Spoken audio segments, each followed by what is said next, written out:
Welcome back to a good level checked non-clipping episode of the podcast. That's right. This is we're here with the Stupid Wrestling Podcast. This is the only wrestling podcast that you can find online. Anywhere, exclusively. It's hosted by myself, Cameron Osborne. My co-host, Mike the Shoot Shepherd. Brother. Folks, we've got a great show coming up. This is one of those exciting shows where we are in public, in person. Yes, if you can tell the difference or not, I don't know. We don't know. We're trying new microphones. Let us know if you like the new microphones here on the show. We got a great show coming up because the Chamber has been eliminated and the road to Mania keeps going on. Yeah. If we can quickly recap last week's show, Beth Phoenix is dead. Yeah, Randy killed her. So Randy Orton killed Beth Phoenix. He took out Edge, he took out Matt Hardy, he took out Beth. I did see a nice post somewhere out there on the wrestling socials where it was just kind of something funny like Randy Orton RKOing women since 2003, and it had kind of just like quick compilation of all the women that he has. His so hit list. Steph, Trish Stratus was also up there. The Fabulous Moolah was up there too. Her old ass was getting RKO'd through a fucking thing. And I'm sure there's a couple more. Some other people's wives were missing. Yeah, everyone. I'm sure Linda McMahon was maybe Shawn Michaels' wife. All these women are RKO. But we do need to answer to that. We're going to get to the second half of the show, of course. Man on woman violence. We're promoting it. We're promoting it. No, it's not called man on woman violence. It's called intergender wrestling. It's a big difference there. Before we do kick off the show, though, let's take a little walk over to Tweet Town, shall we? It's the tweet of the week. It's the tweet of the week. Oh, something got him. The poor Tweety Bird. But we are here. The title is on the line. The Tweet of the Week championship, as it is and always will be, unless we forget. But not this week, because for the first time ever, I believe, we have a new champion of AEW fame, of the best friends. I'm going to give it to Chuck Taylor. Chucky T. Sexy Chucky T is his Twitter handle. Here's his tweet. He says, if wrestling fans are tired about all the kickouts in big matches, then I should be your favorite wrestler because I never kick out. So there you go, Chucky. He never kicks out, eh? That's he's kind of poking and fun, and all those matches with big kickouts. If you don't like him, he's saying he'll like me. Do people not like kickouts? I like it. I'm fine with it. Some people think the kickouts of finishers are overused a bit. Like there's just too many of them. Yeah, I think for the most part, it's fine. Sometimes 7 curb stomps in a row, things like that might be too much. When someone's kicking out of... Like the Fiend and the Seth Rollins shit. That was a bit much. New Japan does this thing where... Yeah. Well, pretty much every big match, you're going to get a couple kickouts of a finisher, which is fine. Fine with me. Which is okay. It's okay if someone kicks out. There's still the super moves that usually don't. Like the Judas Effect hasn't been kicked out of yet. I was about to say the One-Winged Angel hasn't been kicked out of yet. I thought that... Remember when Hangman Page did that one 2 weeks ago? I thought someone was going to kick... I thought it was one... No. I think Hangman Page did the One-Winged Angel. Yeah, he did his own One-Winged, and I think Matt Jackson kicked out, and you're like, oh, shit. So really only when Kenny gives it gives that allure of... That's the thing. What else is super protected right now? We said the Crossroads was kicked out of recently. So of course, yeah. That's been kicked out of on a few different places. There's probably a couple. Fucking Corbin, of all people, his stupid move, the End of Days. Is the End of Days protected? No one's ever kicked out of it, I don't think. So. Not even AJ? I don't think so. He probably flipped out of it. He probably flipped out of it, did something cool. Yeah. The most protected move on the planet, that has to be still out there. I think the Observer gave what's Will Ospreay's finisher? I forget the name of it. I forget the name of it, but I think Will Ospreay did win finishing move of the maneuver of the year. The Black Arrow is supposed to be one of them. Remember that referee fucked up that one thing? I do remember that against Angel. I'll never forget the moment when Pac was possibly... That actually might have been the moment where he was actually mad. Yeah, he looked at him like, what the fuck did you just do? What the fuck did you just do? Aubrey Edwards would not have made that mistake. And anyways, Chucky T, you're the champ. Chucky T, AEW. Yeah, this isn't finisher Tuck. No. This is But the shooties, we do have the finisher of the year category. So of course, it's always in there. It's always in there. It's always relevant. Well, let's keep rolling on with the show, because, of course, we have the Chamber coming up. But before the Chamber, we have this weird event that happens on Fridays. It's blue. Yeah. And it's live, and it's SmackDown. Okay, folks, it's Friday night. It's time for SmackDown Live. It used to be on Tuesday, but then I think it was on Friday before, though. No, wait, they used to film it on a Thursday and then release it. It's just SmackDown Live. That's everything. Those are all the things because, of course, I think the NWO is going to be here on Moment of Bliss because those are two things that need to happen together. Yeah, we still have, I think, some qualifiers for the actual Chamber, which has to happen. But I think we open, maybe? But I think we do open this show with a Moment of Bliss. Yeah, we do. Yeah, Nikki and Alexa, they're out there, and they bring out their guest, the NWO, or at least part of it. We had Kevin Nash, Scott Hall, and Sean Waltman. No Hogan, but yeah, they drop their catchphrases. Bliss talks about their history. Sami Zayn interrupts with Cesaro Nakamura. They just kind of insult them all, and yeah, Strowman comes out. The good guys get the rub. Whatever. Right.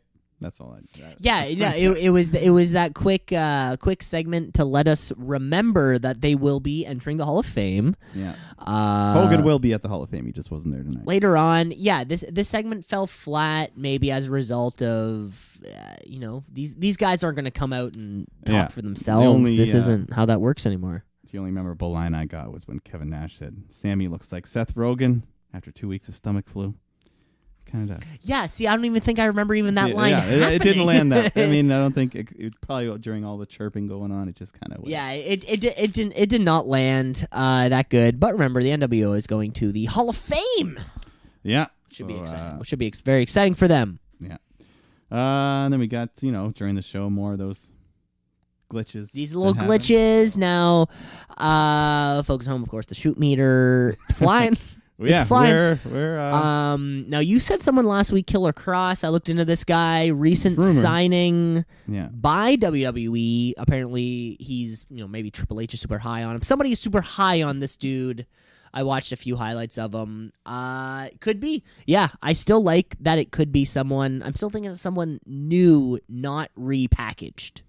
Yeah, I think that'd be better. Yeah, better. Yeah. This Killer Cross guy. Who knows? I don't know of any other new signings or something, any new free agents. I'm not sure anybody like that. Yeah. We get the Otis, Tucker, Mandy, that whole saga. Backstage, Tucker's talking to Otis. Otis goes up to Mandy, and he says, I want to apologize for Valentine's Day. I didn't mean to be late, but I did get a text saying you were going to be late, so I'm sorry. But Mandy's like, Otis, it's just a little too late. A woman doesn't appreciate being stood up like that.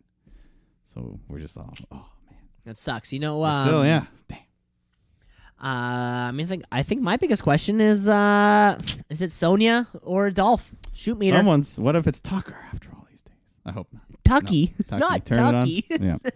Yeah. But yeah, I don't think it's. I don't think it is. I don't think it's gonna be. Yeah. But then after that, we got the tag team gauntlet as the main event. Pretty good. The gauntlet matches, it seems like every year before the Chamber, they do this gauntlet. Like last year with the Kofi breakouts. Yeah, the gauntlet. Yeah, it was the gauntlet of all gauntlets, I think. That was the official starting point of Kofi. And I mean, it was the starting point of Kofi Mania. I mean, don't quote me on this. I think our episode was titled "The Gauntlet of All Gauntlets," because of course, and things like that. And the WWE is great at these. Lots of people tag matches. Always have been. Yeah, so this was fun. So New Day, Heavy Machinery. Heavy Machinery eliminate the New Day. Lucha House Party are next. They get eliminated. Then the Usos come out. And then Heavy Machinery gets a surprise win on them, so they're doing good. But, 3 in a row. They're tuckered out. And then Miz and Morrison come out. They do some heel shit. But they get eliminated somehow. I don't even remember what happens. The finals come down, of course, to Heavy Machinery versus Ziggler and Rude. Everyone wants to see Otis gets his hand on Dolph. But, Tucky. I don't even know. Ziggler gets the blind tag, hits a super kick, gets the win. So him and Rude will enter the chamber last by definition. This was a fantastic match. To me, this match kind of got a couple things over. This made stars. I mean, so Heavy Machinery has been this fun-loving comedy duo that has been performing in ring to now, and I think like this gauntlet really put them over to me as like these guys are stars in the making. Like we know the Usos are this, we know the New Day are up here, we know Morrison and Miz, of course, are the champions. They're up here. We know how good these guys are. Yeah. And we've been saying this for how long now? Ever since that fucking weird caterpillar thing started, we've been saying that Heavy Machinery is ready to go. And after this gauntlet, they did lose the match, but they're over. People, yeah. They are even Tucker, over. Everyone loves Otis, but Tucker, he can go in the ring. He's doing lots of good moves. Yeah, sure. Like both of them, right? All you need is one guy to be over, and then I think just kind of like the other guy's over already, right? Yeah. It's not often the past couple of years that you want to see that you care enough about a team that you want them to win the belts, because the tag titles haven't meant a whole lot, but we want to see them win. And we have this Otis, Ziggler, Mandy thing going on. That's so simple but so entertaining. Yeah. Somehow this is such a better cuck line than if I had to rank cuck stories. This is way better than Lana Lashley, which I haven't seen in a few weeks. I'm not sure what's going on there. Trouble in Paradise? I don't know. Maybe AC Dirt has some information about Trouble in Paradise from Bobby Lashley's maybe. I don't know. But, point of view. But yeah, this is so easy, and it's maybe this is proving to us that you don't have to overwrite. You don't have to overbook something. Let's just get WrestleMania, Ziggler and Otis in the ring somehow with Mandy as the prize. Are you talking about a Mandy Rose on a pole match? I don't know. She doesn't have to. Are you talking to Mandy on a pole? Because either way, she's out there, and the winner is gonna smooch her. The winner gets a big smooch at WrestleMania. There you go, Tampa. There you go. Take that, COVID. I'm gonna smooch you in public because we're in Tampa, and that was SmackDown Live. Because SmackDown happens on Fridays, and there's really not much time before we have to move on because, of course, Mania's coming. We always have one last thing we have to do before Mania, which is the Elimination Chamber.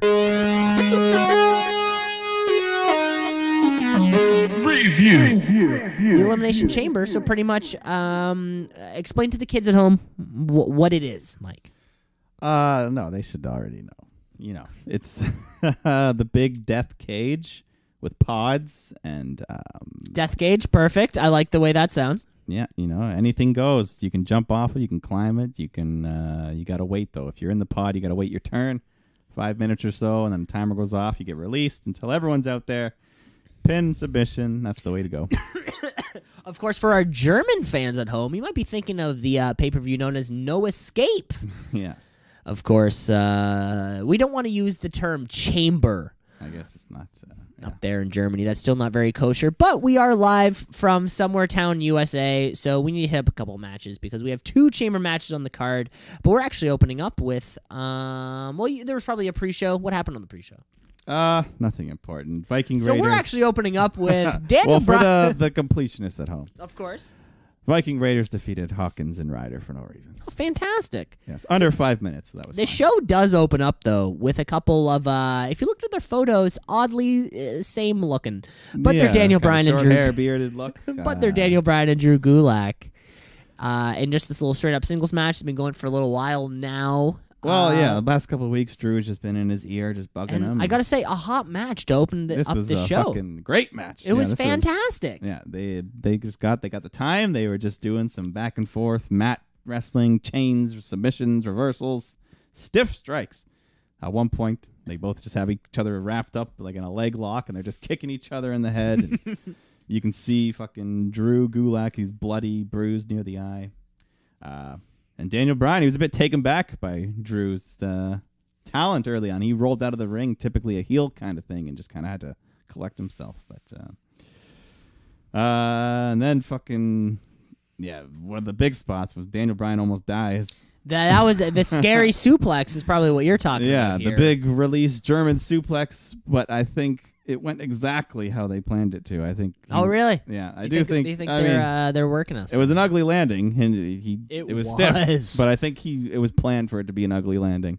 Maybe not quite as bad, but I think he wanted the Ibushi style land on your head. Right. Yeah, but so then after that, fucking Drew's working the neck. He hits a big inverted suplex off the top rope again. Another crazy spot. They're just fucking working each other over. Eventually, Bryan gets that label lock applied, and Drew passes out for the submission win. So an excellent match. The crowd loved it. Afterwards, Bryan shakes his hand, puts him over. So hopefully they ride this momentum for Drew because this was a breakout performance for him. It really was. This was a fantastic technical wrestling match. Something old school that everyone can kind of get behind. Yeah. You can sort of see certain wrestling styles in other people that maybe you can understand why a casual fan wouldn't enjoy, or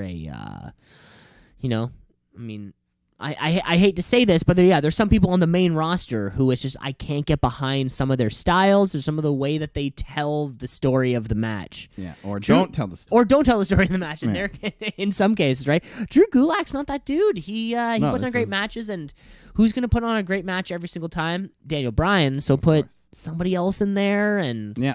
And even in losing, now Drew Gulak, he looks great, and continue this momentum. Maybe let him have a couple more matches together. Yeah, we'll see. I mean, Daniel Bryan has no. He's got nothing for WrestleMania right now. So. It sort of seems like the entire card is booked already. At least, there's like 8 big matches booked already. There's pretty much a bunch of matches going. I don't know if you heard about this. I didn't notice it during the match at all. But apparently, Bryan's nuts slipped out a couple times. No way. We got a BN. It's been reported. I saw some blurred photos and stuff on TMZ and other websites. So I didn't notice it all during the match. So Bryan, but I don't think I saw that. Oh, Jesus, that happened. But great match. Great. It's gonna happen. It's gonna happen. It's gonna happen. Hot opener though to this. It was just such a hot match. Things just started slipping out. But good match. Let's keep it going. Yeah, what's up next? We get Andrade defending that U.S. title against Humberto Carrillo. A match we've seen recently until that 30-day break. But, they still got that chemistry. They're good together. They're in that holding pattern right now until we get our Lucha 4-Way Mania match that you and I have booked. That's what we're booking right now. This is just the teaser to lead up to that. This is just the holdover. So wrestling was good. They hit that one crazy spot where they're both balancing on the top ropes and they hit a Hurricane Rana. But eventually Andrade, they go back and forth trying to pin each other. Andrade rolls him up, grabs the tights, and pins Humberto to retain his title. Yeah, I think what we'll see throughout the rest of the week or throughout the rest of the month, I should say, is have we had every iteration of these 4 guys going at each other? We have, of course, Andrade, Carrillo, Angel Garza, and Rey Mysterio. Yeah. I guess all we need is all 4 of them to. That's the Mania match. That's the Mania match. I bet all 4 of them have done all their singles. Yeah. This is where we're going, and it's going to be a barn burner. Yeah, it'll be fun. They'll get like 10, 12 minutes. They'll do a bunch of flippy, fun shit. Hopefully they get more time though, I hope right? so, but it's Mania. I know it's a ladder match, maybe 15, 20 minutes. I think it has to be I think there has to be a stip there. I can't just see a fatal 4-way. I'd love a fucking ladder match because if anything, like Taker and Styles is going to go 2 minutes. 2 minutes. 2 minutes? 5 minutes? Okay, well, we don't have our over-undercards, of course. We'll our WrestleMania 35 pre-show, we had our prop bets. They'll be back. In some specific categories, which I certainly don't remember. I'm going to have to listen back to that show to hear what some of the specific betting categories. I think there was one that was like Undertaker's entrance length. Yeah. Start to done, so like that's certainly something we'll have to bet on again. We'll but I want to see this match go for 20.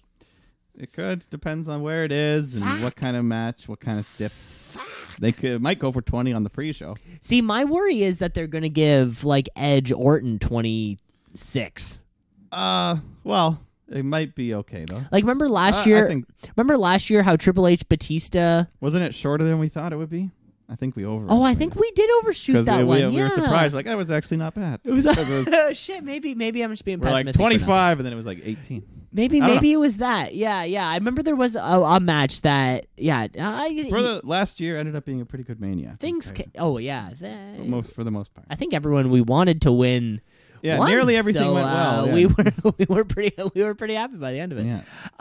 We're moving on with the show here though, because it's the Elimination Chamber. It's actually the first Elimination Chamber match.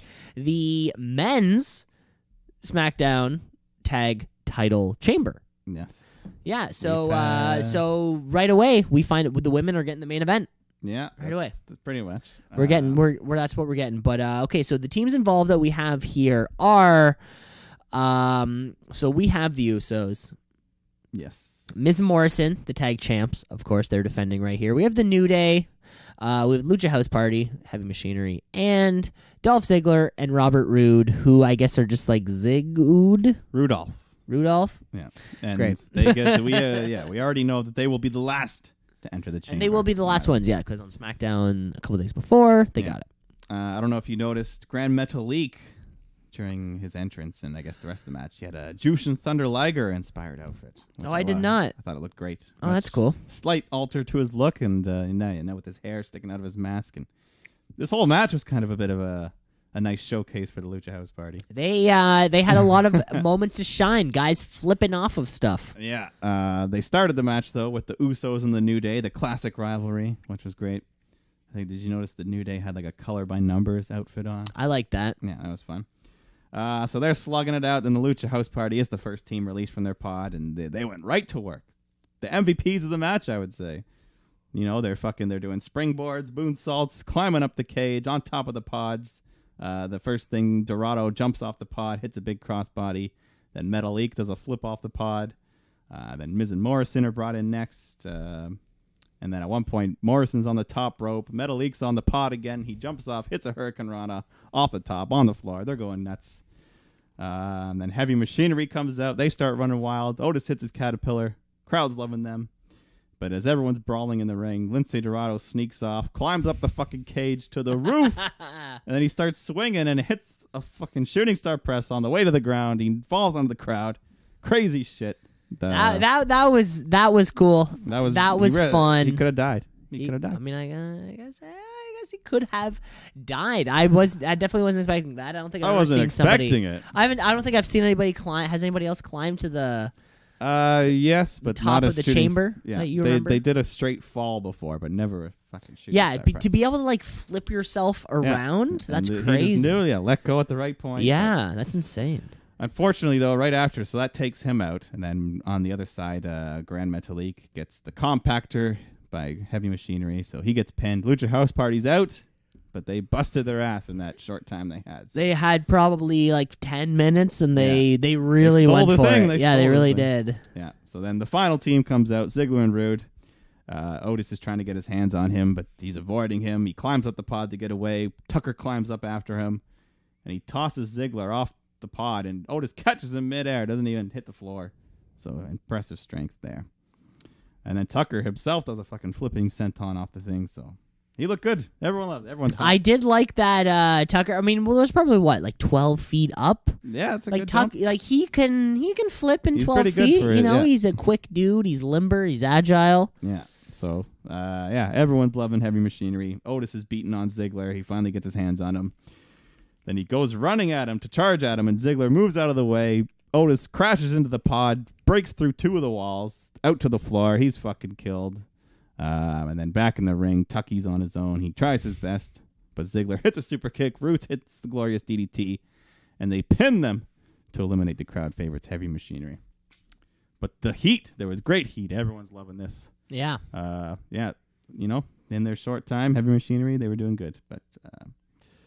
So Usos and New Day, they decide to team up for a bit. They take on Rudolph, and it ends up culminating in the Usos. They both climb up to the top of the pod.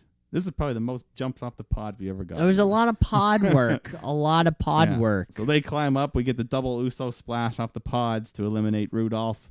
So we're down to the final three. Kofi slams Jimmy off the top rope, climbs up the pod. He jumps off, but Uso rolls out of the way. Kofi crashes and burns, and then Miz and Morrison cover him. So we're down to the finals. Mizmo versus Uso. Yeah, they're going back and forth. Uso even kicks out of the skull-crushing finale, but then Miz just transitions right away into the figure 4. He's got him held in the submission. Morrison hits a Starship Pain. Jay breaks it up, but then they kind of do a double pin where Miz has him pinned. Morrison does a jackknife, and Miz puts his feet on the ropes, and they get the 3 count to retain their titles. And great match. Lots of fun. In a fantastic match, 2 amazing matches. And that's it. When we see because the Elimination Chamber only happens the one time, you want to see them use the chamber. Yeah. Like if there's a Hell in a Cell and somebody is not either jumping off of the top or fighting on the top, I'm disappointed because that's I've waited this whole time for the cell. Yeah. You better use it. Yeah, they used everything. We had the pods crash, jump off the pods, climb in the cage. Yeah, this was fun. A lot of fun. Yeah, it was a lot of fun in a match, and everybody looked good. And yeah, Heavy Machinery getting eliminated super early, which is just really halfway through.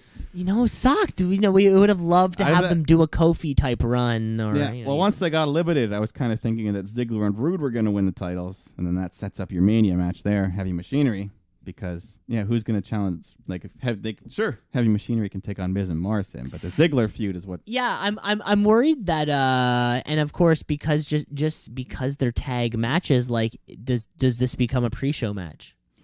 I don't know. Yeah, because one of the tag this is the hotter of the two. One of the tag teams has to be on the pre-show. Yeah, I would rather it be the Street Profits. Or maybe have this tag scene doing its own thing, but we still somehow get the Ziggler Otis showdown. Yeah. Either way, that's what we that is what we need. With Mandy on the line. The Mandy Rose on a pole match, right? Mandy Rose on a forklift. Yeah. Okay, what's up next? AJ Styles taking on Aleister Black in a no disqualification match. So obviously. Well, yes. Well, it's no DQ, so it's allowed. But, at least we get a proper match, proper length match this time. There's some shenanigans, but it had a finish. AJ spends the match working over Black's leg, trying to eliminate that black mass. We got the kendo sticks, the chairs, Meteora through a table. At one point, AJ picks him up, teases the tombstone. He doesn't hit it, but I wish he did hit it. That would have been nice. That would have been cool. But we all know people were chanting Undertaker during the match. They had a feeling something was going to happen. So Aleister Black, he's ready to hit that black mass, and then Gallows and Anderson, they finally interfere. But it's no DQ, so it's allowed. He does his best to fend him off. But then AJ's ready to hit the phenomenal forearm, and the lights go out. And we get what get? The big dark dong. The big dong. Folks at home, the Shoot Brothers love that big D. We love that big D when it shows up. So yeah, the dong hits. We all know what happens. It's not just a dong. The dark dong. It's a big dong. Wait, when did it become dark? Well, the lights go out. Okay, the lights go out. Yeah, the big shady, the big dark dong. BDD. BBD. So that happens. We all know the lights come back on. Taker's in the ring. He's choking Gallows and Anderson. AJ tries to jump in. Taker catches him, hits the choke slam, and then leaves. No tombstone from him either. I guess they're saving it for Mania. We'll save it for Mania. But yeah, lights come back on. AJ gets up. Black hits that black mask, gets the win. So it was still fun match. But who's Black gonna face at Mania though? So we know AJ's gonna face Taker. Yeah. Well, yeah. This is the official AJ Taker. If Saudi wasn't official enough, this was probably it. I don't know. It sucks. It sucks that the talent pool is so big that people just get relegated to the Andre the Battle Royal Giant. Yeah. The RAGB, as we all call Arbgar. The I don't know. Whatever it is. You know what I'm saying? Is he just one of those guys? It's funny. This pay-per-view is kind of the opposite. In a good way. A lot of the big names weren't on this show. The world, Brock Lesnar, Drew McIntyre, Roman Reigns, Goldberg. No Roman, Fiends, no Randy. No Becky, no Randy. Pretty much all the big WrestleMania feuds, other than the other couple. Yeah, you know what? I never thought of that. That's Becky, Bailey, all these titles. Just thinking about this show right now. Like that's fun. That's fun. Yeah, we had that allowed Drew Gulak to get a 20-minute match on the main card. A mid-card guy, a guy who is mid-card at best. Is he on 205 or SmackDown? We don't fucking know. Does 205 even exist anymore? I don't know. We don't know. I think NXT absolved. What's Mike Kanellis doing? Who cares? Sorry, well, I care. What's Maria saying? They have a kid, or she's pregnant. They're about to have a second kid. I think they had it already. I don't know. Oh my God. Maybe that's why he hasn't been around. Hashtag Mike Kanellis, people. We're moving on though because excuse me. We actually have some Raw tag teams on the line. Tag titles. Yeah. So the recently won by the Street Profits, which I don't know. Oh, why didn't they just save it and do it on this show? I don't know. Because it's everything. I don't book this, Mike. Because you think I'm booking Raw? Is that what you think I'm doing on a Monday? Sometimes. Do you think whenever you text me on a Monday and if I don't get back to you, are you ever thinking to yourself like, fuck, he's in Gorilla right now? He's booking. Yeah. He's booking with Paul Heyman and who's that other guy? Pritchard. Pritchard. I'm there with Pritchard backstage. Me and Brother Love. Come on. Yeah, so this match, this is the first kind of lull in the show, I guess. We had a pretty hot streak of matches going there. This wasn't even that bad. It was just, couldn't keep up with the fun we were having. So, but yeah, like I said, they should have, if they were going to do this on the pay-per-view, they should have just saved the title change, let the pay-per-view crowd see the Street Profits win, which they win anyways. AOP tries to interfere. Vikings come out, even the score. Street Profits hit their big frog splash thing, get the win. People hold some cups up. Yeah, I guess I wonder, like, this show didn't feel long. No, it ended at like 10:30 something. It ended at a normal time. I guess, like, you have to put matches on a show, on a card, right? You can't just have, like, this is just sort of there, right? This match, more than any match up to this point, felt like that. Yeah, like every other one felt like something. I mean, and neither one of us have ever booked a wrestling show in our life, but presumably there has to be like a match that you put on it that's just not going to hit, and maybe this match was that for this card. They took the bullet. Next match, we got the handicap match. Braun Strowman defending his Intercontinental Championship against the team of Sami Zayn, Cesaro, and Shinsuke Nakamura. And it's funny, because going in, I think we both thought Braun was going to win this. But during the entrance, as soon as I saw Sami Zayn, I knew he was going to win. There was something about him the way he was acting. He was rocking it out harder than normal. Like he was in a goofy way. Was he skanking more seriously than he skanked before? Is that what you call it? That's what when he's going like that. That's skanking. He was doing that, but then he was doing more than that. You know when you're kicking. I know the kicking. Yeah, I know the kick. What about when you're like full on three throwing your fists? That's like when you're in a mosh pit. When you're an asshole, you don't care if you punch a girl in the face. Right? You're like yeah. But either way, like the way he was rocking out, he wasn't being goofy. He was super passionate. There was no sarcasm to it. He was fired up. I could tell he was fired up because he has never won a title on the main roster, and the emotion, it was real. So, and the booking of the match was basically Braun just trying to chase Sami around. He keeps tagging out. But eventually, the 3-on-1 is too much for Braun. They hit their double suplex haluva kick combo, and Sami Zayn pins Braun to get the win and his first title on the main roster. Which is crazy for a few reasons. Yeah. One, Sami Zayn, first title won on the main roster. Of course, he was former NXT champion. Secondly, Mike, just last week, you and I were talking about if you sim a handicap match in 2K. Yeah. Who wins the actual belt and it's whoever pins it, and then like it actually happened. It happened, yeah. Which I thought was weird. It almost never does. It almost never does, right? Which is weird. It was fun. Yeah, it was fun to see, and I'm happy for Sami. But yeah. So is this okay? So of course, we're still going to WrestleMania. Anytime a title changes hands so close to WrestleMania, you're left wondering what's going to happen to the belt. Like, is this a way to get it off Braun to move on, or is this a way to set up a multi-man match, or is this going to be a 1-on-3 handicap match? And it's actually the same thing. Same thing, but it's really Braun taking on these other three guys. Yeah. Like, so now the other guys could lose the title for Sami. You know what I'm saying? Yeah, it's they could do that. or is this we always have our leading up to Mania Braun push. Yeah. And then it fizzles. Well, last year was with the Saturday Night Live guys, remember? So is that just this year's that, and then Braun Strowman will win the Battle of the Royal Andre Giant?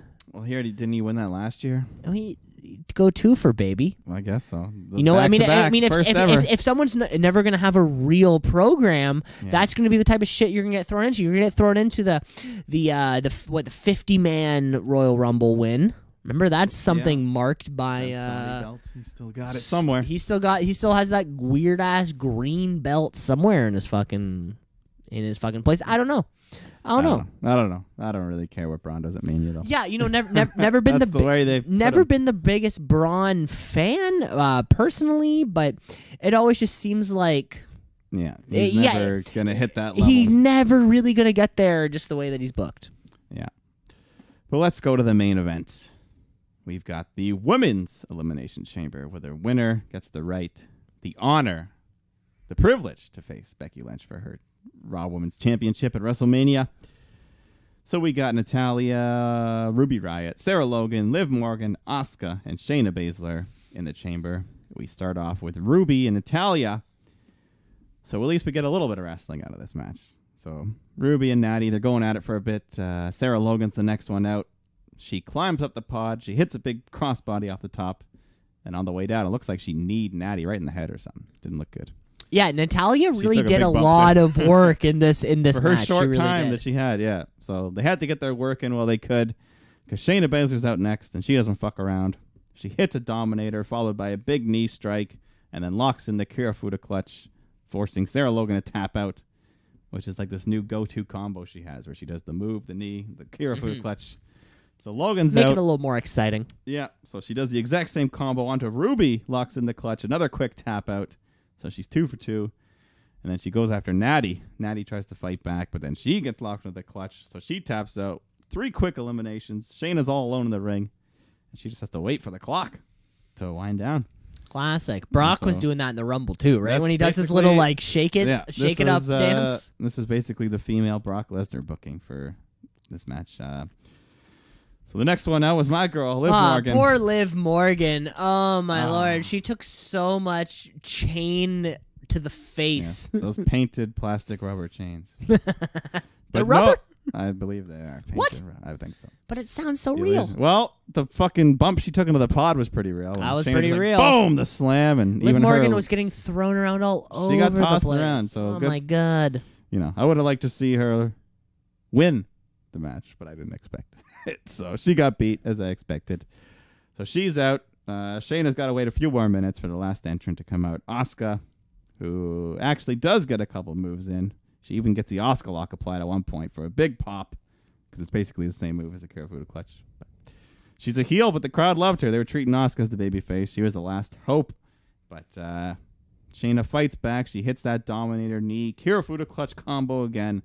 And Asuka passes out. Shayna gets the clean sweep in the most dominant Elimination Chamber performance ever. I don't think. I mean, even a few years ago, Braun eliminated all but one. Yeah. I think he did lose in the end. Yeah. So did Asuka and Shayna go for it for that NXT title? I thought Asuka had to relinquish. Yeah, she got injured. Right. So these are 2 of the strongest women, not only on NXT but on the strongest booked. Yeah, basically strongest booked people in the WWE. I love it when that happens too. I feel like that can only happen with 2 heels, where if there's 2 faces in a match, or in a gauntlet elimination style thing where it comes down to it, only 2 heels can play that same card. If 2 faces are doing it, you have no one to boo, but you can always find someone to cheer for, especially when it's fucking Asuka, right? Yeah, people already kind of like her. But yeah, they default and they're gonna cheer her, and she got the crowd. It was fun. I love Becky Lynch. I would love to see Becky slay the Beast, but that would be fun. Because if they book Shayna very strong here, she's going in. Oh, of course. If the goal of this was to make Shayna Baszler look like the most dangerous person in the WWE right now, like you just fucking achieved that. I'm pretty sure, right? And we knew this was going to happen as soon as expected. As soon as Shayna moved over to the main roster. Of course, she lost the title at. I don't fucking remember. Weekly show. It wasn't at a takeover. It was just a weekly show. Yeah, of course, as soon as we knew when she lost that this would eventually be coming, this is exactly the way that Shayna should be booked on the main roster. I mean, who knows if Vince is high on her right now? Of course, we know Hunter. Hunter was Team Shayna. Yeah, and I like that they've, because not everyone had watched NXT. And, now they've established that combo. When Shayna hits that move and goes for that big knee, that Kirifuda clutch is coming. So what if they lock that in and Becky gets out at Mania, crowd's going to be going nuts. Now, it's funny that you've... What did you call it? Kirifuda? Kirifuda clutch. That's I thought it was Kirakuda. No. Kirifuda. What's Samoa Joe been doing this whole time? Coquina. The Coquina clutch. But it's funny. They all are basically the same move with very slight, like the Oskalaka. Yeah, they're all like the same thing, it's like right? A choke and then they wrap their leg around. It's the Coquina and the Kirifuda. Coquina, yeah, that's the word I've been looking for, right? Yeah. See, that's what's way easier when you're watching. If you're watching ever.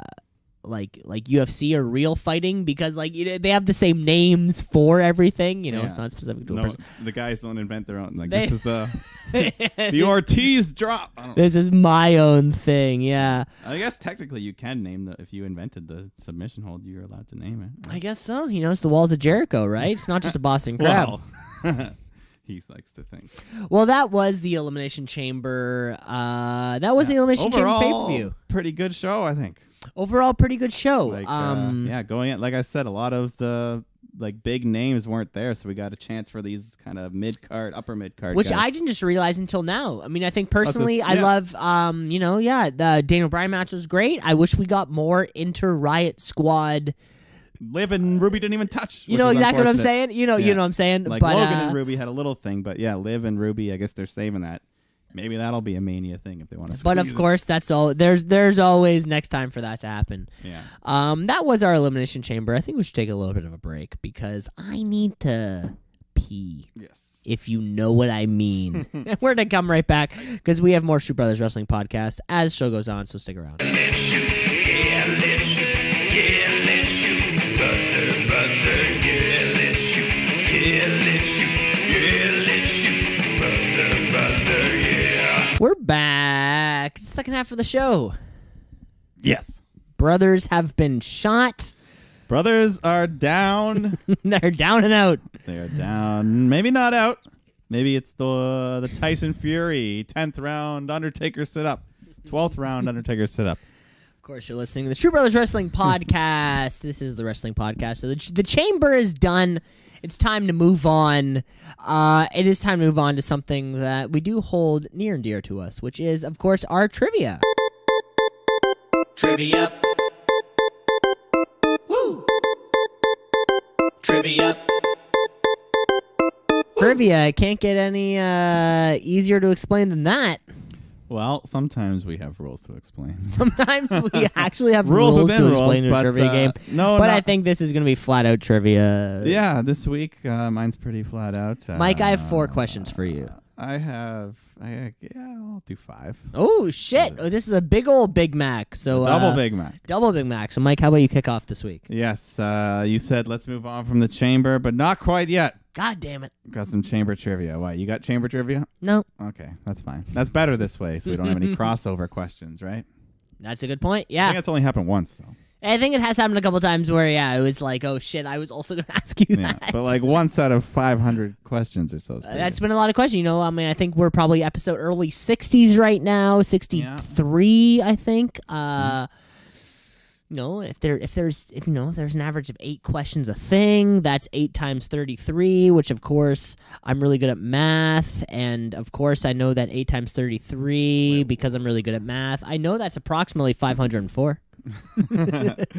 Yeah, so as I said, around 500. So let's start with 505.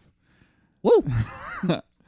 So Elimination Chamber. Okay, we're going to start maybe simple. If you know it, it's simple. Mm-hmm. So who won the first ever Elimination Chamber? Shit. I know this only because I think I've Wikipedia'd. Yes. Searched this. And there's a follow-up if you can and then found the answer. I want to say the answer is Shawn Michaels. That would be a right answer. I thought so. For bonus point, can you tell me the pay-per-view it was at? Shit. It wasn't called Elimination Chamber. I want to say it was No Way Out. No. They did have chamber matches at No Way Out, but the first ever one was at Survivor Series. Survivor Series. Yes. Early 2000s. Yeah, early 2003, something like that. But yeah, you knew the Sean. You had the thing right, so there you go. What do you got? Mike, I do have a question for you here. Okay. Well, I hope you have 4 questions. I actually have 4 questions for you. We're going to kick off with one.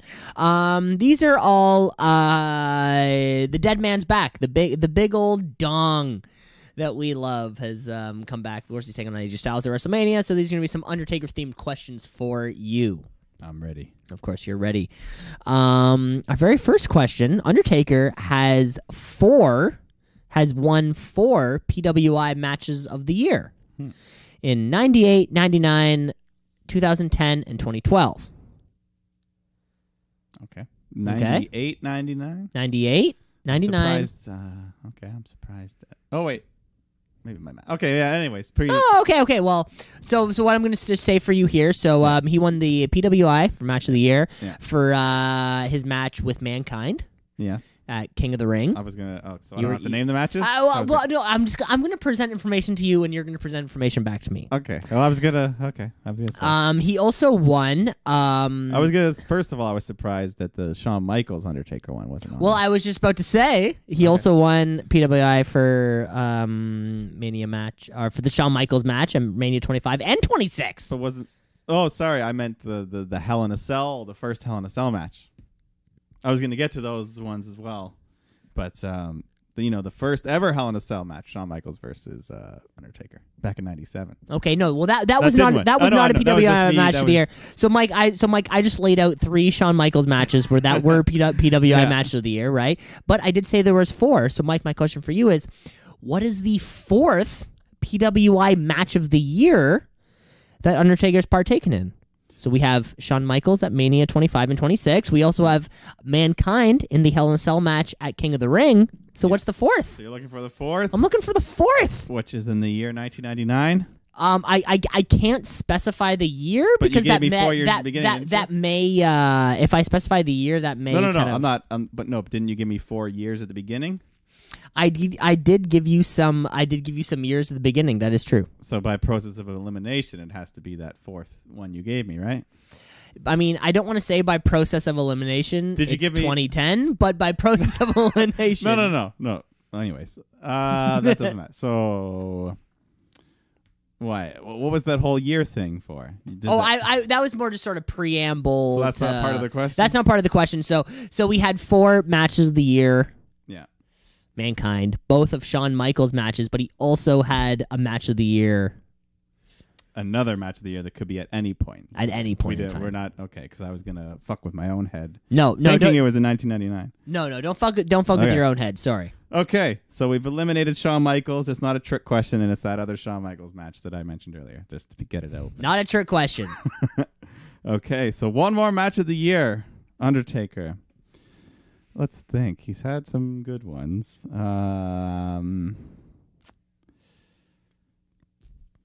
Shawn Michaels is off the table. Mankind's off the table. Maybe Triple H. Match of the year, Undertaker. Match of the year, though. Yeah, he doesn't fight all the time. And he doesn't even fight all the time. You know what? I'll switch it. I'm going to go with a bit of a wild card guess and say Undertaker versus Kurt Angle from, I don't know exactly which. No Way Out. No, that was a fun try, though. You did say it, though. It was Triple H. So was it? Well, you did say I didn't want to. I'm not gonna. Yeah, I tried to get a read on you, and you didn't tell. So I switched. I didn't tell. So yeah. So Undertaker has 4 matches of the year. Yeah. By PWI. Mankind. at the King of the Ring. Both Shawn Michaels matches, which they both matches of the year. Should have been 5-star. Meltzer's retired. And then this Triple H match, which I didn't even know existed. Which one is it? The one where 28. Yeah, 28. 28. That's yeah, a with good one. with Hell in a Cell with Shawn Michaels as a special ref. Yeah, no, that's the thing. I didn't even know this match. It's a great match. It is a great match. That was where I thought Undertaker should have retired. It was the streak was 20-0. They had a hell of a match. It was called the end of an era. You know, at the end, him, Michaels, and Triple H did the big curtain call. They should have ended his career there. You know what? I've never seen this. It was perfect. And there's CM Punk and Jericho, and then Rock Cena. It was a fun Mania. But yes, let's move on. More Elimination Chamber trivia. This one might be too easy. I hope. Oh shit! You hope? You hope it's too easy? Well, I mean, maybe I should have asked this one first. Right. No, I mean, if you don't get it, you might look bad. That's all. So, okay, WWE trivia, Elimination Chamber. Which championship belt had its debut in the Elimination Chamber? Oh shit! That's a good question. Shit, you know what? I really don't know this answer. My kind of heart goes with the big gold belt, the WCW belt, as my that's gonna be my answer. That's just what my heart tells me. Your heart, you should have gone with your brain because this only happened about a year ago. Wait, what? The tag team, women's tag titles, debuted in the Elimination Chamber. Oh shit! Sorry, I heard the question wrong. I would say, which championship belt debuted in the Elimination Chamber? So, like, it was fought for the first time. Yep. So, folks. Oh, you're saying? Oh, I see. I gotta come on to me. I thought I heard the question as which belt was debuted in the chamber, and you were correct on that end. I understand what you were going with. Shit. No. No, but I understand exactly how you interpreted it. What belt was fought for in that chamber? Interpreted it. Yes, but I was going for which. Yeah, well, last year. So what? It was our first episode. It was Iconics. Yeah. We had Bliss. No, wait, Bliss Cross didn't exist yet. Bliss Cross didn't even exist yet. I think Bliss had a partner though. I can't remember. We had Iconics, Boss Hug, Fire Desire, Naomi and Carmella, and then a fifth team that they comprise of people. Natalia and something. Maybe Natalia and somebody. But it was a good match. Yeah, right. I forgot about that. Yeah, and that was just last year. That was a year ago. Oh my God, it's been such a long year. It's been such a long year. It's been a busy year. It's been a busy year. That's what it is. Well, AEW really threw shit off. Yeah, but in a good way. All right. Okay, Mike. So this is a bit of a two-parter. This is a bit of a two-part question. That's fine. Of course, we all know about the streak. Mm-hmm. Undertaker streak. He went 21, and before losing to Brock Lesnar at WrestleMania something, and then of course a couple years later he lost to Roman. Yeah. Again for some reason. But two-part question, Mike, did he go 21 wins in 21 years? No. Okay, so if so, Mike, how many WrestleManias did Undertaker miss in that time? It's not that many, but I can't think. So how many did he miss in the span of his streak? Not how many overall, right? In the span of his streak. I'm going to say he only missed 2. Mike, that is the correct answer. Woo! WrestleMania 10 and WrestleMania 2000. Okay. He was not a part of. I couldn't really find out why. Injury, maybe? Probably. I think 2000 was his transition from, like, normal Undertaker to the biker. To Fred Durst Undertaker. Yeah. So, he was injured, though, at the other point. WrestleMania 10 was a long time ago. But there we go. Mid-90s, yeah. Yeah. All right. Next chamber-related question. Who won the only ECW World Championship Elimination Chamber match? Fuck. ECW. I mean, it was WWE ECW. It was, so, like, it's like the 2006 rebrand kind of thing. Oh, shit. Whoever held that belt? You know what? So the guys that like come to mind for me, obviously like RVD and like Bobby Lashley comes to mind for me in terms of that, like that belt. I think he definitely had the ECW belt at one point. I can totally see him with it and like a photo of him with it. And do I want to say Bobby Lashley? I've never said that, I think, on this show. Have I ever wanted to choose Bobby Lashley to be the name I associate with that belt? Well. God, I mean, like, my mind is telling me to say it. Sound like you're leaning towards it. I'm going to say it. I'm going to say, final answer. What is Bobby Lashley? You combined a couple shows there. But Bobby Lashley is the correct Hey, answer. shit, no way. He defeated the likes of CM Punk, Big Show, John Morrison was probably in there. At the only ECW branded pay-per-view, December to Dismember, which was a bit of a disaster. They never did one ever again. Which was, that like 2006 WWE kind of thing. Yeah, when they bought it and they sort of rebranded. So it wasn't very good. But there you go. Oh, shit, I can't believe I got that. Bobby Lashley. There you go, bud. He's got something. Okay, Mike, we're talking Taker.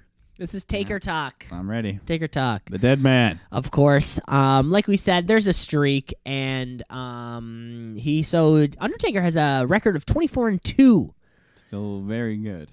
Right now, 26 matches total. So out of those 26 matches, only 10 of them have stipulations that were associated with them. So, Mike, my question for you is, what is Undertaker's most stipulated WrestleMania match?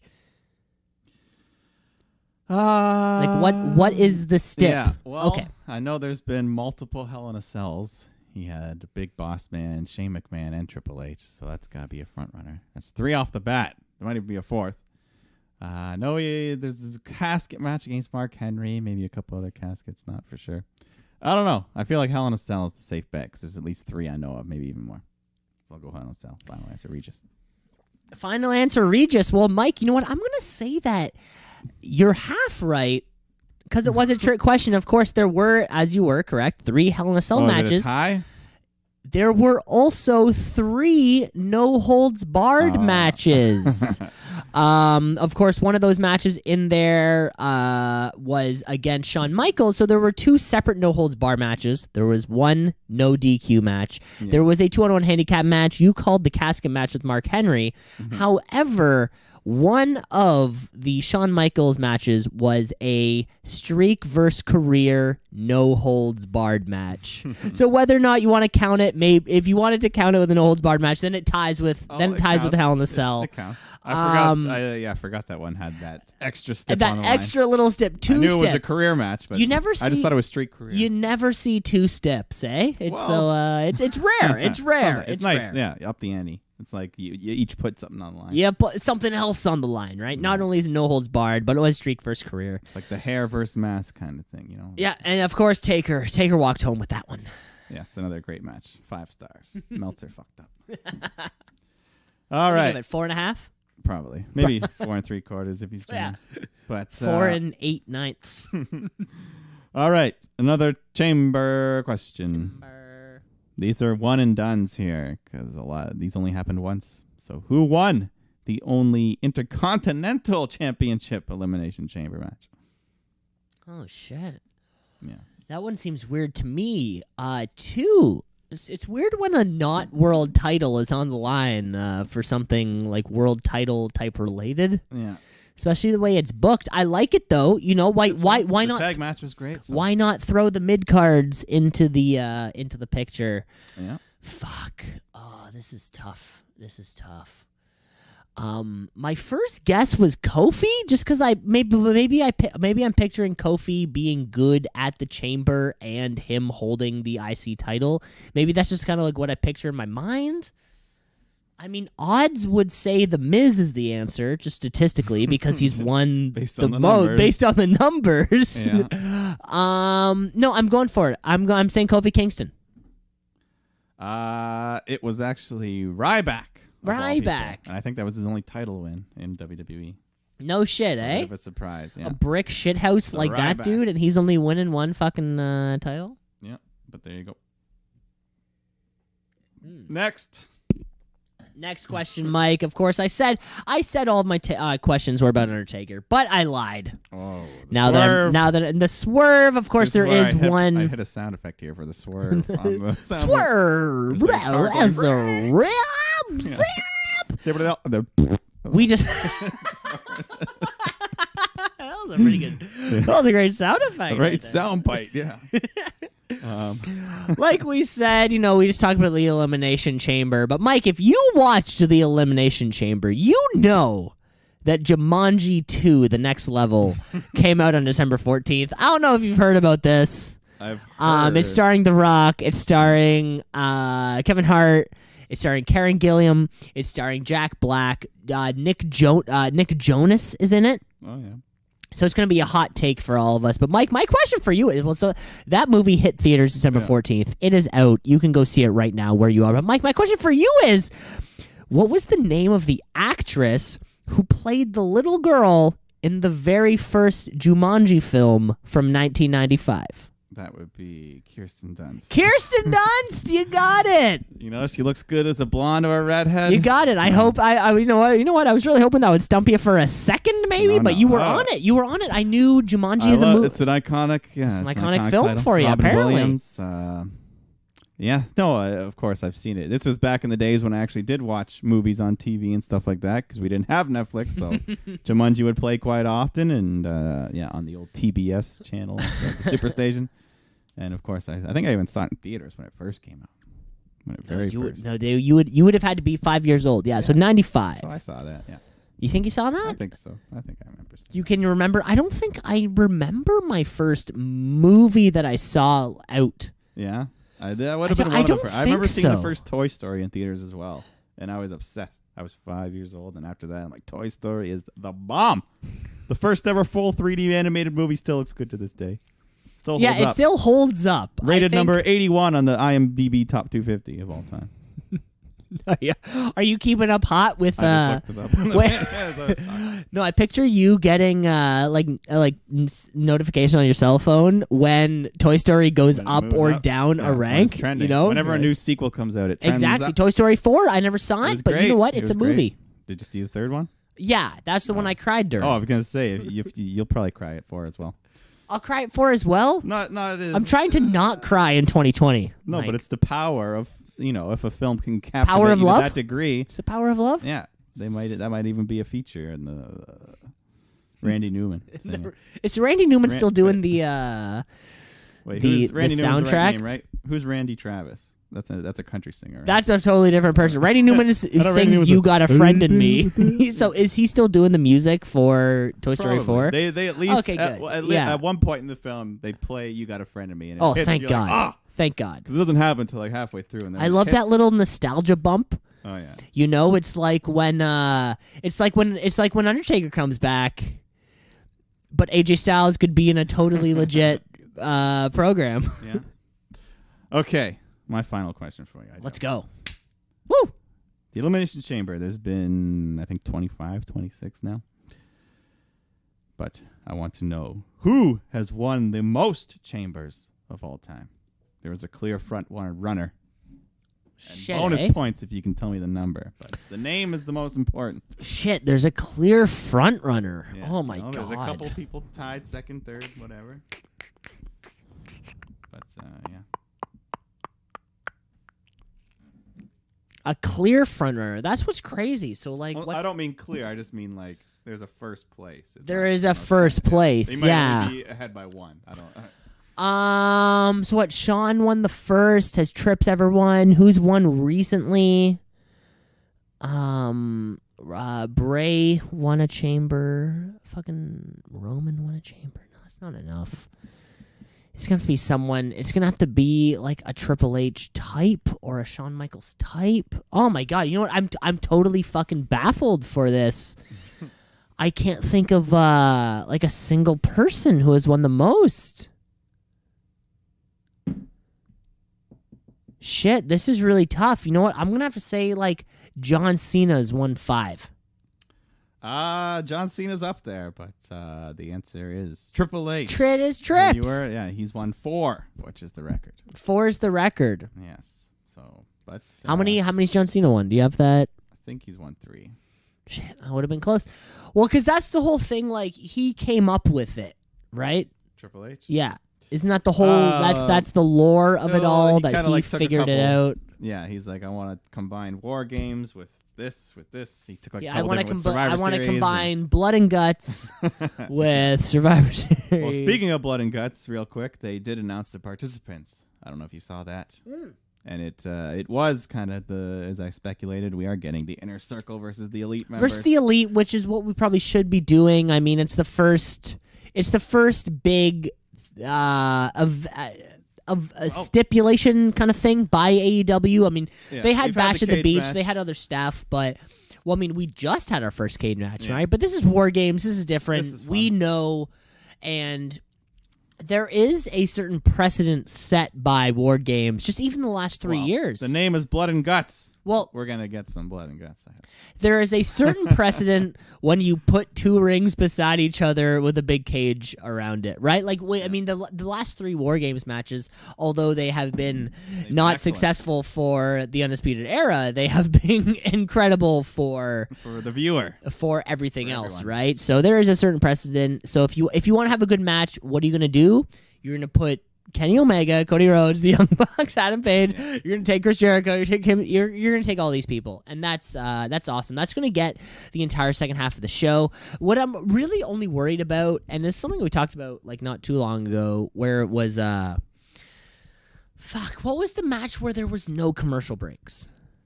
There recently, like a couple weeks ago on Dynamite. Was it the Iron Man match? It may have been that, and something like I'm going to call it War Games. I'm sorry. I'm going to call it War Games. We all know. They even say it in the commercials, like, it's war. It's war. You know the rest. Yeah, you know what we're talking about. Something like a War Games match, maybe in some cases needs 30 to 45 minutes, right? Like, needs that amount of time. Blood and Guts. To really tell that sort of story, right? So my only fear, I know we're a couple weeks away, my only fear is that commercial breaks really hamper what it could be, because also for the viewer, I mean, even if you're watching on fucking television, it goes to the small picture. Like it is more difficult to see. And I will admit, some of those commercials do their job and they distract me, so I have to rewind a second. so stupid commercials. So next thing I'm thinking, maybe I want some Popeyes. Well, no, because they're all American deals. We can't get deals like that. We can't even get these. Like 99 cents, 12-piece chicken.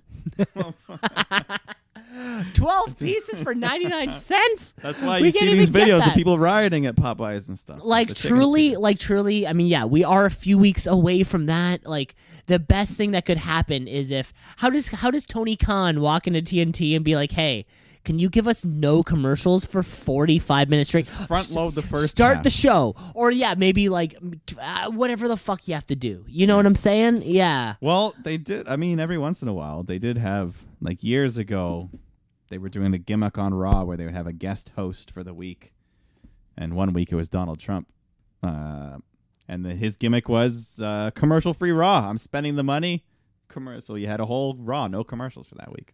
Really? So if they wanted to, I'm sure they could. Tony Khan could just foot the bill. And he came through with his promise. And this was back in the 2-hour Raw day, so it wasn't so bad. Right. I remember. Of course, I wasn't in the world then, but I do remember a clip of Jeremy Piven.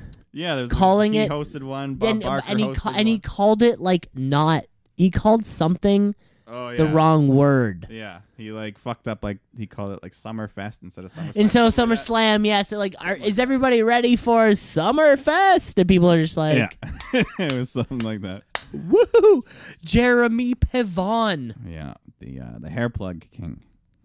He wears hair plugs? I think he's got some plugs. Oh shit, man!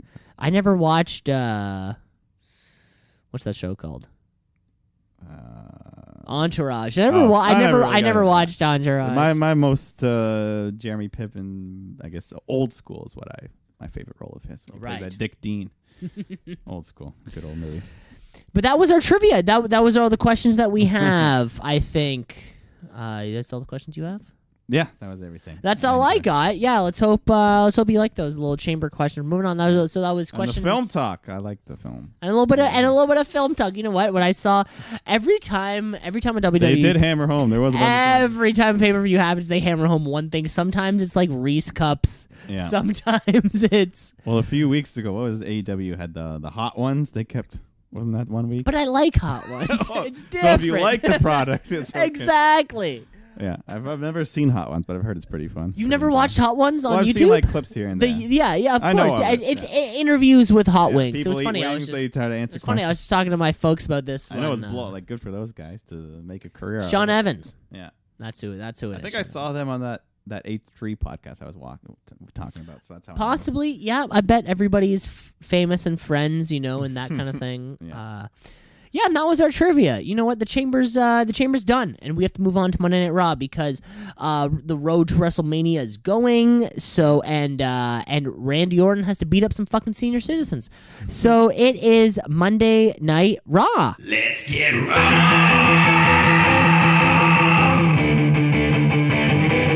Let's get raw.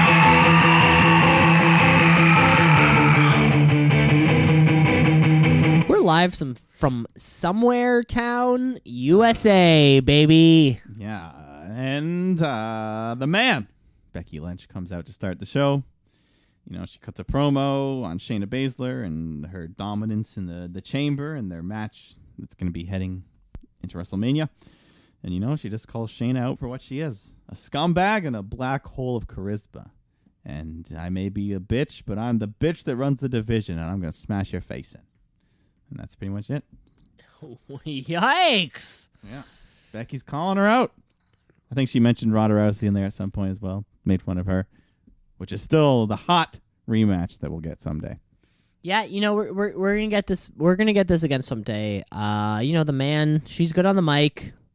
Yeah, crowd still pops. We still love Becky. Yo, who's winning this match though, dog? I don't know. I think you could have Becky win. I mean, Not of course. Either way, yeah. It's Shayna. fun. I'll accept Shayna winning because that's what I feel is going to happen. But I think a hot babyface comeback for Becky, escaping that Kira for the clutch, people going crazy. Nobody's kicked out of it yet. Yeah, like we said, just like with the Kira for the clutch and other things. Like, who is the first person who's going to kick out of the one wing? That's like a special. Pop on its own, you got to save. So who kicks out of the Judas Effect first, or the one-winged angel, or the paradigm shift? Like, who kicks out of these things first? Because that on its own is like it's like I didn't win the match, but I kicked out of the one-winged angel. Who that hasn't happened in what 4 fucking years? Yeah, like one time only ever. Whoa. So so there you go. No biting or anything this week. Okay. Okay. So does that mean we're ditching the vampire thing, or are we just sort of moved on from that? Maybe that'll be a spot in the match. Who knows? But so are we getting a first blood match between Becky Lynch? They got 3.5 weeks to figure it out.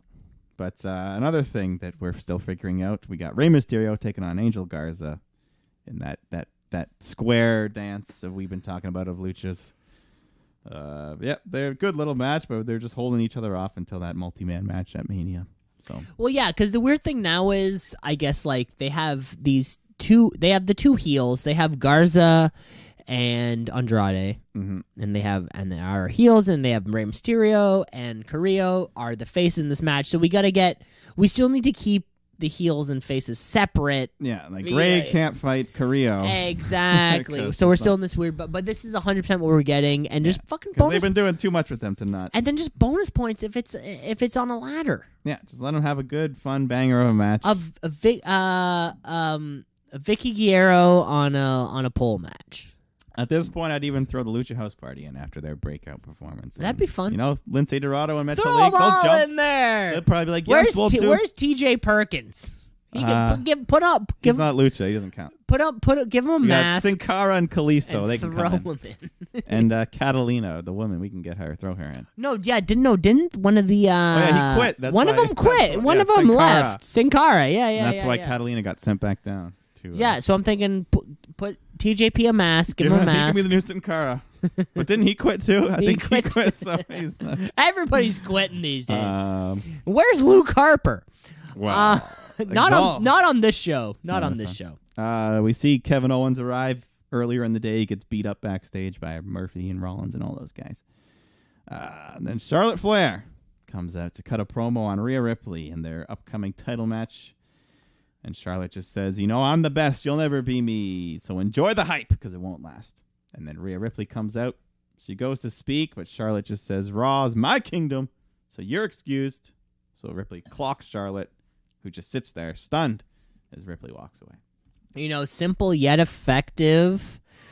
Yeah, they don't need to do too much. Exactly. We had to put them in the ring because we had to put them in the ring face to face, like at one point before Mania, right? Yeah. So this has. And to I'm happen sure it'll now. happen again. Maybe someone will get arrested and kick out the back of a car. Yeah, exactly. Start driving and slam the car into another car. Exactly, that would be fun. And of course, because separate shows, Charlotte can always show up to NXT. She's done it already, and she probably will again in the future. So, are you still how hot are you on Bianca Belair being added to this match? Bring her up. There's still time for that. We don't know. Of course, we still have some time. It would have been great if if maybe without Rhea Ripley, it was actually Bianca Belair who came to fuck some shit up over on Raw, maybe. Yeah, it all depends on because I'm sure Bianca, she's got to fight in a qualifying match for that ladder match thing.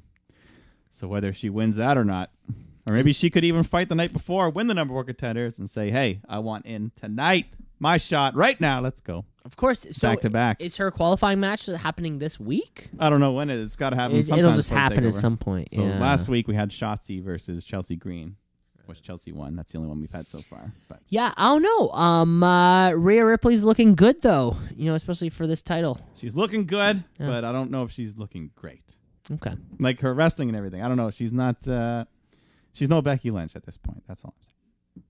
I know what you're saying. I do like her a lot. I love her wrestling, but her character isn't quite there. The promos. Not quite there yet. She's getting there. But she's great. She's great. Let's move on though, because we have some more action in the ring.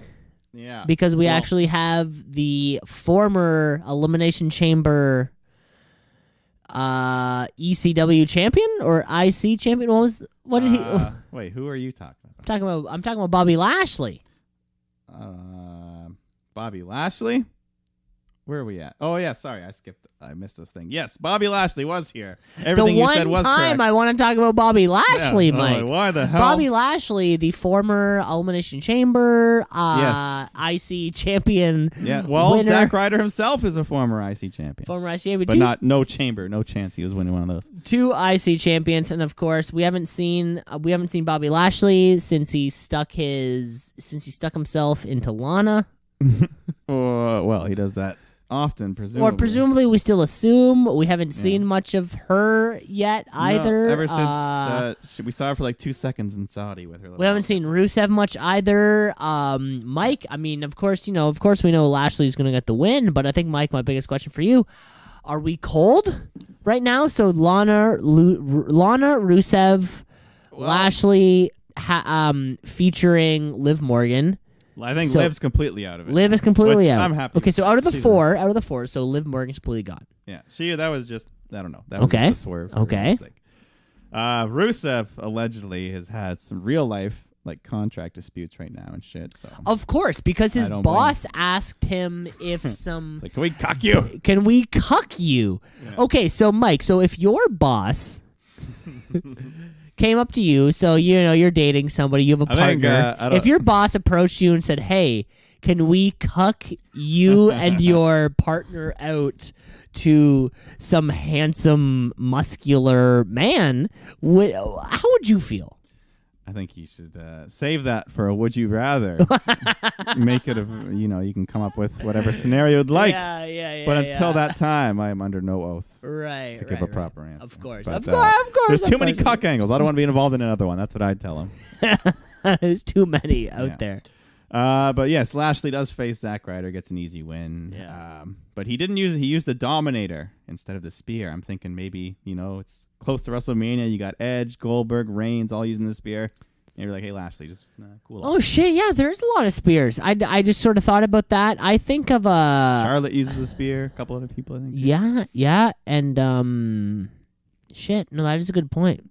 Yeah, because Goldberg kind of goes like spear, jackhammer. He doesn't usually win with the spear, but. And then Roman usually wins the Superman punch. No, it's spear. So yeah, it sort of go back and forth. Yeah, he goes. They could both win. Yeah. No, you're right. So he's gonna cool off on that a bit. Yeah. Anyways, then we go. Aleister Black is back in his dark room when he gets a knock at the door, and in walks Rollins and Murphy, and Seth has a proposition. He wants Black to join him in his Messiah, and strength in numbers, join the movement, all that. But Black says, no thanks. So Rollins is all, you're with me or against me. So Black says, those are fighting words. You knocked on my door. I accept your challenge.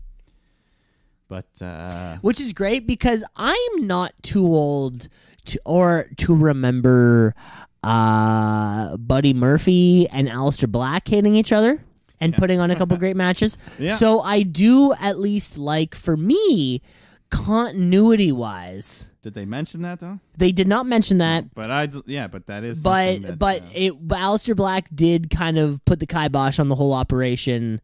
Aleister Black didn't just say like, "Oh yeah, we're all chill now," because I mean, it may have been shit. I mean, I don't know how long wrestling takes, but let's say it was maybe 6, 7, 8 months ago, pre SummerSlam for sure. But I remembered it immediately. And I think I would, thank you for at least keeping them apart. Yeah. Thank you. That's good. But let's keep going here. Eric Rowan taking on Drew McIntyre. Rowan's got the cage with him, but we don't see what's in it. We saw what was in it last week, but they don't do any more. No more teases. No more tease. No. Early on, they go outside the ring. Drew hits a belly suplex, and then he's angry. He grabs the steel steps. And he just smashes Rowan's cage with it unprovoked. Like, what did that spider do? I don't know, but because see, now we're walking that fine line that I was really worried about, which is animal abuse. Well, I'm worried that this was their way of killing off the creature after only one appearance. Oh, that'd be fantastic. No, I want more. I want the spider to grow. Yeah. No, that's the thing. We really need to lean into this. Yeah, if you're gonna do that, you gotta go all out. I want more effects. I want it to start doing some weird shit. Yeah, you're really right. It really has to be that. Yeah. But anyways, Drew hit a paradigm shift, followed by a Claymore to get the win. It wasn't the full Moxie. It was more of a more of a dirty D. He didn't go full Mox. It was more of a DDT. A dirty D. Yeah. But, of course, Drew's going to win that one. Then we get the Kabuki Warriors taking on Natalya and Liv Morgan in a non-title match, because they don't like to book those titles, which makes me sad.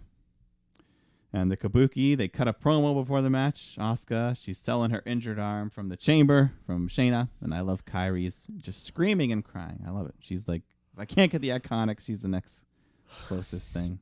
Next best thing, squawking piercer. And anyways, on to the bout. Ruby Riott comes strolling down in the middle of all this, and her and Liv just kind of look at each other, and then Sarah Logan comes out as well, and she's watching and getting in Liv's head, but then Logan and Ruby start fighting each other. Liv climbs to the top rope, hits a big crossbody, takes them both out, and then back in the ring, Asuka makes a blind tag, hits Natty with a big kick to the back of the head, and gets the 3 count. So Kabuki Warriors win, and hopefully... but Liv Morgan keeps looking good.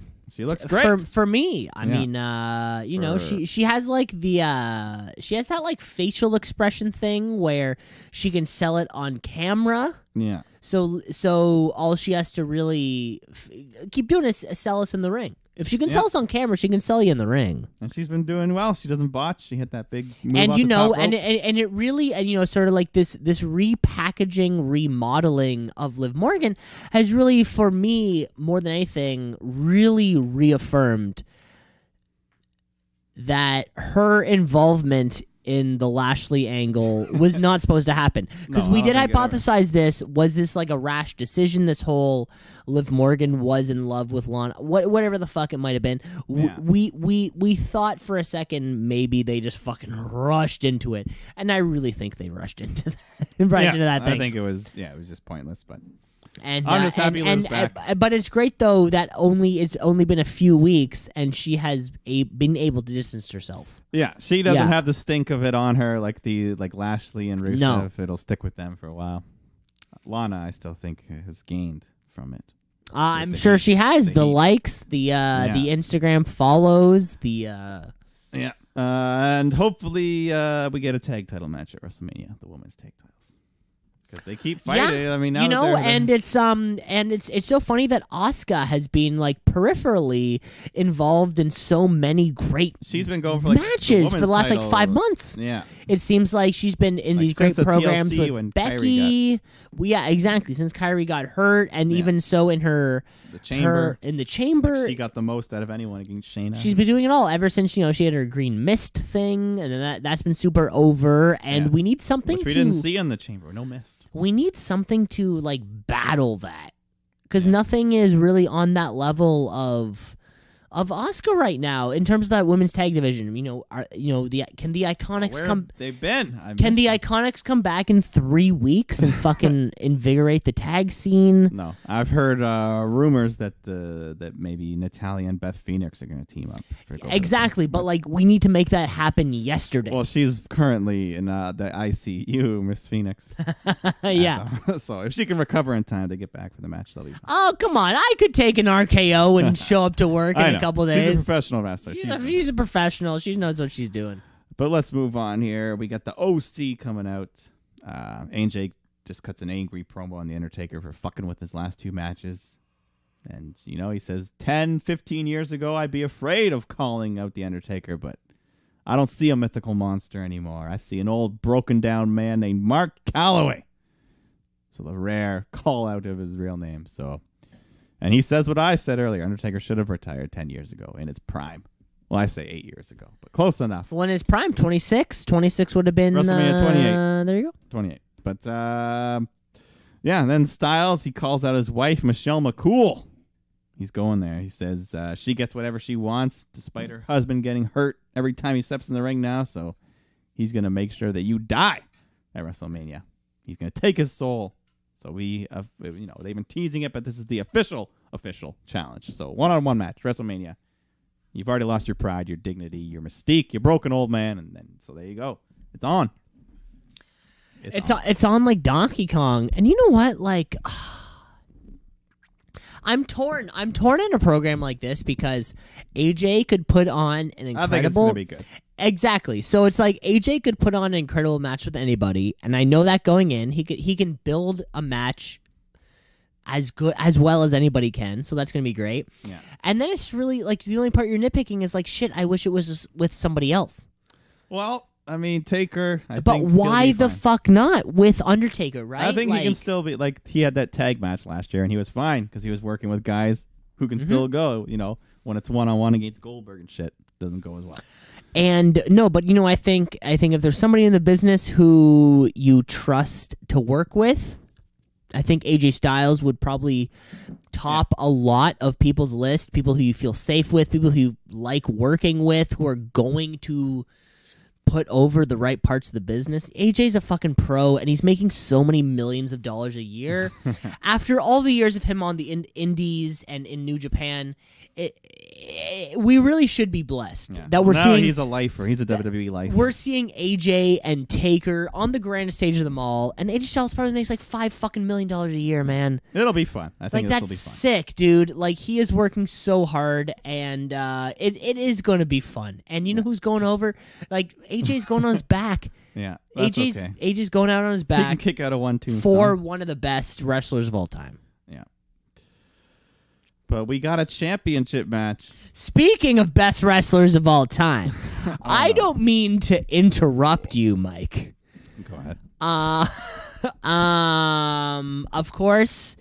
If you're thinking a lot when you think of sports, I know in basketball you're always thinking of the Mount Rushmore of basketball, right? What is it? You got MJ, Kareem, LeBron, Magic. If you're thinking the Mount Rushmore of the NHL, who is that? Wayne, Mario, maybe Mark Messier. Who's the fourth who even knows? But when I'm thinking of the Mount Rushmore of professional wrestling, you got Hulk, you got Ric Flair. You got Stone Cold Steve Austin. And you got Riddick Moss. The Moss Man. The Moss Man.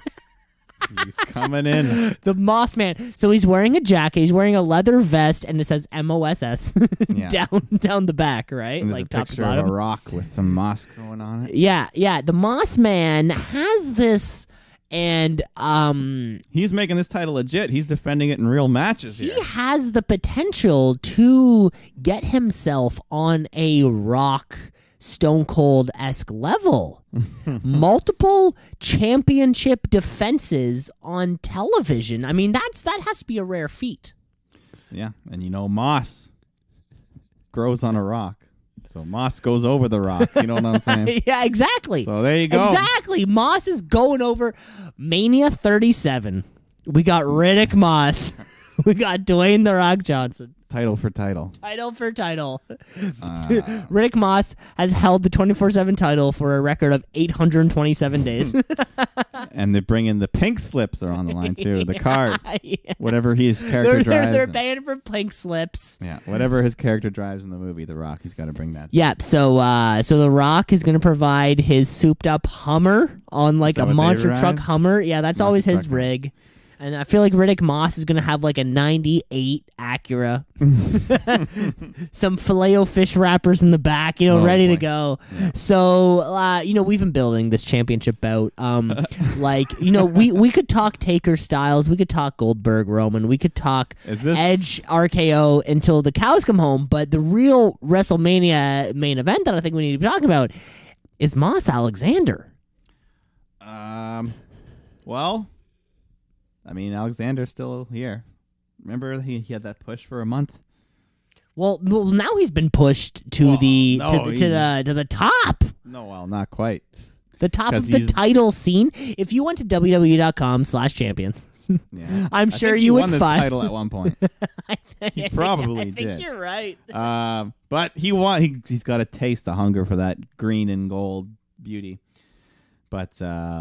Moss, he's picking up steam. He gets another quick, easy win with his little neck breaker move. They must like him. He keeps winning clean, defending this title. And no one even comes out after him. There's no gaggle because they're scared. No gaggle. They are afraid of this man. My biggest question is, what's No Way Jose doing on a Monday night? Is he there? Is he backstage? Remember last week, that spider scared the fuck out of him. You know what? Having the 24/7 title defended, and I said, and so my Shooty Award winner, most improved, of course, was R-Truth, a dude who went from, to me, nothing to on television every week. He put that title over in such a way, incredibly, right? Yeah, it's lots of fun. So what is to say that a guy like, not Riddick Moss, but somebody else, could put the 24/7 title over in a constantly defending type of way? I mean, picture your weekly squash, your weekly jobber match, but it is a 24/7 title defense. Suddenly that maybe means something. Yeah. If you can't put it over in the way that R-Truth could, you can put it over in this way. No, I think they can do that. They've done the joke comedy thing for a while. It'd be kind of fun to build it up as a competitive title for a little bit. And why not? You literally have nothing to lose. Yeah. If he holds it for 4 or 5 months, then by the time someone finally does beat him, it'll seem like a bigger deal than the weekly shenanigans. And I mean, maybe it's weird that it's this guy named Riddick Moss. Why not? And then he came out of nowhere. He just beats Mojo Rawley and. We know he's from NXT and shit. But. Well, exactly. Yeah, I'm fine with it. I'm fine with it. Why not Mojo Rawley? If you're really sort of nitpicking there, why not have fucking him? He instead of R-Truth has held the belt 27 different times, just have that same person hold it over that amount of time. Maybe if it's no real difference, this is pretty fun though. I mean, we haven't had... different. It's been, I think, a few weeks now since we've had that jobber squash. Yeah. It really has been a few weeks. I mean, I think since the Viking Raiders were the last people to... Viking Raiders and Aleister Black and Eric Rowan, they were sort of involved in various jobber squashes. There hasn't been any nameless wrestlers. I mean, that time has sort of been filled with the Ricochet squash. Yeah. I mean, on the road to Mania, there's no time for those guys. There's no time for this shit. Yeah. You know who also has no time? Beth Phoenix has no time. for any of this bullshit because her husband was maybe killed. We're not sure, but she wants answers by the man who possibly. No, that was last week. That was last week. Sorry. Right. So Randy Orton's wearing his classic trunks and cut off. Well, hoodie. MVP is out here first of all people. Right. He was. For whatever reason, he's like, "Hey, I'm going to be a manager." And but he didn't go to that manager school that we've been talking about. Well, Sami Zayn is the only graduate from the manager from MG Tech, whatever it is. But MVP's out here. He's fronting like he graduated. He wants to be Edge's manager. He's going to guide you. But Edge comes out. He doesn't even want to deal with him. He just grabs the mic. He says, "Randy, get out here." But MVP starts squawking at him. He's, "Pay attention to me. How's your wife?" So that gets Edge's attention. So he nails him with a spear. But within a split second of hitting that spear, Randy slides in. He's on Edge. They're fighting. They're going back and forth. Edge avoids an RKO and hits Randy with an RKO of his own. And they were dangerously close to landing on that microphone. It was scary. His face just... But he didn't die. Speaking of the AV Tech awards, of course, we're always... You're always shouting out those guys. I'm always shouting out the weird AV. But, according to us, Finley does it all. He does everything. Oh, my God. He's a fucking genius. But so Randy, he's got that RKO. Edge grabs some chairs. He's ready to hit him. But Randy rolls out of the ring, slips away. So MVP starts going after Edge, but then Edge locks him. Edge kind of does Jake Hager's submission here first. Yeah. I did notice that. Yeah, a little new thing. Did Edge have a submission before? He did have a submission. He had the execution or something. Has his finisher always been the spear? For the most part, for a little while, he did kind of like a glorious DDT kind of thing, and then that execution submission. It wasn't. Yeah, it was weird to say. Execution. Like it sounds like you don't. It's like trying to the problem with that is it sounds like you don't know how to say the word education. Yeah, but that's what he. Yeah. So, anyways, Orton slips away. So Edge says, "Fuck it." He takes it out on the retired old man MVP. Starts nailing him with the chairs. Hits him with the concerto. MVP. Crowd chants one more time, so he does it. Seems a little fire for MVP. I mean, and also MVP. So victim. He showed up at the Rumble, and then the next week, and then we thought he was done, and now he's back. I'm retired, and then he's back. I'm retired. So who the fuck knows? So he got fucked up. But Randy slips away a little unharmed. But Edge says, "This is you, Randy," when he did it. So it's okay. He was pretending it was Randy, so it's okay. But that I thought for going in, I thought that would close the show, but we still had more. But this segment needed to happen. Angry Edge showing up to make. We know the match is coming. We just needed to get. And you're so fucking hot on this, aren't you? I'm ready. You're so hot. Yeah, Are you going to wear your Rated R Superstar shirt during Mania this year? I think the shirt might be dead by now, but the beanie's still around. Yeah, I gotta figure out my Mania plans. Do you think I could buy something on Pro Wrestling Tees that would show up on time? You got like a month. You could get the cheapest shipping option. It's going to make it in time. Perfect. It's 2 weeks. Yeah. But yeah, like you said, this wasn't even the main event. I mean, like the this segment. Like Beth Phoenix was the main event last week. This segment was the main event last week, but we do have a separate main event because Aleister Black declined Seth Rollins' invitation, so that is the match we're actually getting. Yeah. Could have been a pay-per-view match, Rollins versus Black, but no, they're giving it away on Raw. They were having a good little match, but then Murphy jumps in, causes the DQ. So Rollins calls out AOP. They start beating up people. Then the Viking Raiders come out to help. Street Profits come out. So, of course, let's have an 8-man tag. So... Oh, boy, right? like picture, like we went into it like Seth Rollins, Aleister Black, oh, shit. And then maybe somewhere along the process, it became this overbooked thing. Yeah, that's yeah. Like, which is the classic caveat, because like we always say, right? What is WWE great at? They're great at booking they're great at doing multi-man tag matches. Well, they love it. They love it. Sometimes it's okay, but not. Seemed a bit gratuitous in this case. A little gratuitous. But, yeah, so Street Profits, Viking Raiders against Rollins, Murph, and AOP. But no real stakes in this match. Nothing on the line. The wrestling was fine, but Eventually, everything breaks down. Ford hits his big tope, takes out 6 men on the floor. Then he gets back in the ring, and he eats a curb stomp from Rollins. So Seth gets the pin and the win. And they continue to beat them down after until Kevin Owens comes out to help, but Rollins catches him and lays him out with the curb stomp to end the show. So it seems like that's the match, Owens versus Rollins in some fashion, some sort of thing. Add a stip in there, why not? Yeah, no DQ, no holds barred, whatever it is. Plus side for Aleister Black. Black being needs booked. something though. But that being said though, within 2 weeks, Aleister Black has gone from feud with one world champion in AJ Styles to feud with, ex-world champion, to feud with ex-world champion Seth Rollins. Like, it is nice to see somebody, although maybe not coming out on the right side of it, he did go from world champ to world champ in kind of consecutive matches, because like we said, Mania's coming up, and what's Aleister Black doing? I don't know if they The Black Mass? There's no wild card, but another guy who doesn't have a match is Daniel Bryan, and I think that could be a hell of a match of Bryan versus Black. If we can Raw SmackDown this shit, there's no such thing as there's no wild card. They've been good at it. They've been good at it. So I don't want them to break the rule. No such thing as a wild card. I'm trying to think who's on Raw that's big. That's you're not going to do Eric Rowan or some stupid shit like that. The Spider versus Black. Let's do that.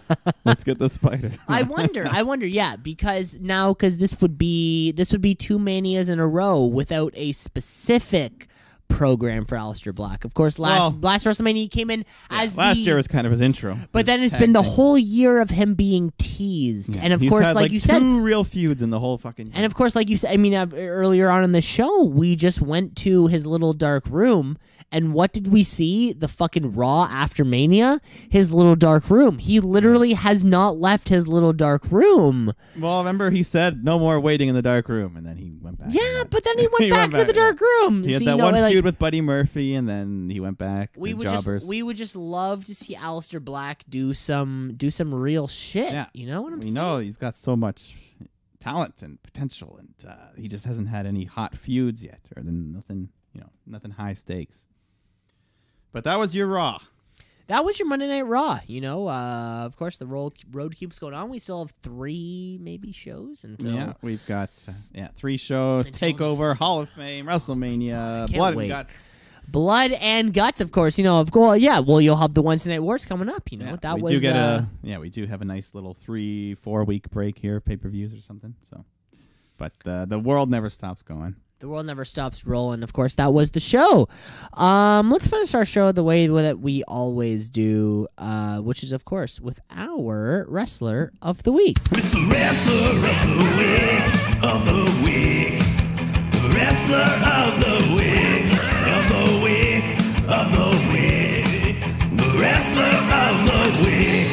Of the Week. Of the Week. The Wrestler of the Week. Of the Week. Of the Week. The Wrestler of the Week. The Wrestler of the Week, one of the more prestigious titles. Yes. This the Tweet of the Week, anyone can get that if you're clever enough or funny enough or just pissed off enough. But the Wrestler of the Week, you have to have some sort of, you have to have done something. You have to have had a great match or a great promo, more than just typing some words in. Not that the Tweet of the Week doesn't mean something. It does. But the Wrestler of the Week, of course, a great title. So, Mike, kick it off. Kick it off. We had the Chamber. As always, I'm very split. I'm hard split. I want you to kick it off. No, you have to kick it off because I literally have to load this file. So you don't even know? No, I do know. I forgot to have it queued up here on my phone. No, but I can vamp. I can vamp as shit goes, though, because, of course, folks, as you know, Mike and I have had a few consecutive weeks or a few weeks recently of similar Wrestler of the Weeks. Well, yes, but I think that mine's going to be very different from yours right now because my Wrestler of the Week, Mike, of course you know, the what is known as COVID-19. Of course, which knows the coronavirus has been huge. We were talking recently about like the professional sports that are going to have to go to different places. Potential empty arenas. Adjustments that are going to happen. And players have been told to not like high five fans. Yeah.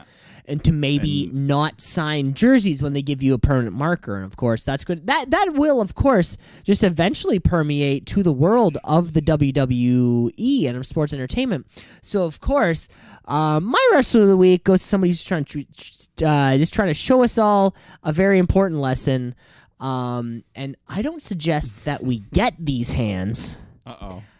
Braun Strowman suggests that we wash these hands, and he put out a little video out there on the social media, and it goes like this. WWE superstar, traveling all around the world. I meet hundreds and hundreds of people a day, and now is more important than ever before to practice our hygiene. You know, my mantra is get these hands. Right now, I need everybody to wash these hands. Oh, yeah. Wash these hands. Braun Strowman's saying it. We gotta wash these hands, mother. It's like, when you're a kid, you'd watch TV. They show those little commercials. They would like teach you the don't you put it in your mouth. Don't you put it in your mouth. They're just the classic stuff in your things face. like that. Yeah. So wash your hands. You better wash your hands. Like Braun. All right. Wow. Braun Strowman for his hygienic and never thought I'd see it. Never thought I'd see the day, but this is a very real thing. That's fine. And, you know what? Hopefully, though, and I hate to say this, I mean, we were talking about the sports, though. The San Jose Sharks, in a couple weeks, will be playing to an empty arena. We were talking about the possibility of that happening in the NBA. I really hope that doesn't happen to the WWE because a wrestling match, nobody there. I mean, crowd interaction is very important in a wrestling we've show. all More than any other. we've all seen the Mankind Rock. Yeah, a match from that Super Bowl halftime or whatever it was, but halftime meet, and they did it a couple. It's not going to be fun. I really don't want to see that. Yeah, especially that was just one match. If you had a whole pay-per-view with 3 to 4 hours of wrestling, imagine that. That would suck. It might be interesting for a match or two, but then after you'd be like, fuck, because there's so much crowd engagement, the chants, the pops, the boos, the cheers. Oh, sports is sports. The game is real. And not only that, if you've seen wrestling in front of you, local wrestling close up, maybe where they're calling their matches. I picture, would we get Goldberg fucking Roman and they're just calling the match the whole time? Is that what would happen? I don't know. Who knows? So wash these hands, folks. Wash these hands. Wash those hands. All right. Okay. I had a bit of a tough week. We had a couple great matches this week.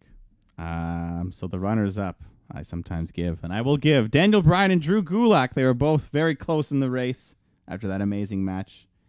But like you, I'm going to give it to someone who I might not have expected going into this week because they busted their asses. I'm going to give it to the Lucha House Party, Lince Dorado and Grand Metalik, for being crazy, just doing all these crazy stunts in that Elimination Chamber match and kind of reestablishing themselves, letting people know, hey, man, we're good. We can actually wrestle when you give us a chance. Which they don't often get. So. Which they don't often get. I feel like Lucha House Party is one of those group of guys where if you go to a WWE live show, you're gonna see the Lucha House Party. They'll let them have a 20-minute match and the crowd will be hyped and everyone will have fun. And they'll put on a great match. And it was great to see them just, flipping from the top and doing all that pod stuff. Shooting star off the top of the cage, that'll forever be a highlight. That was fun. Exactly. Yeah, from the highest possible point of the chamber. It's a crazy bump, and Lucha House Party really doesn't get that respect that I think they deserve. Yeah, so good on you, boys.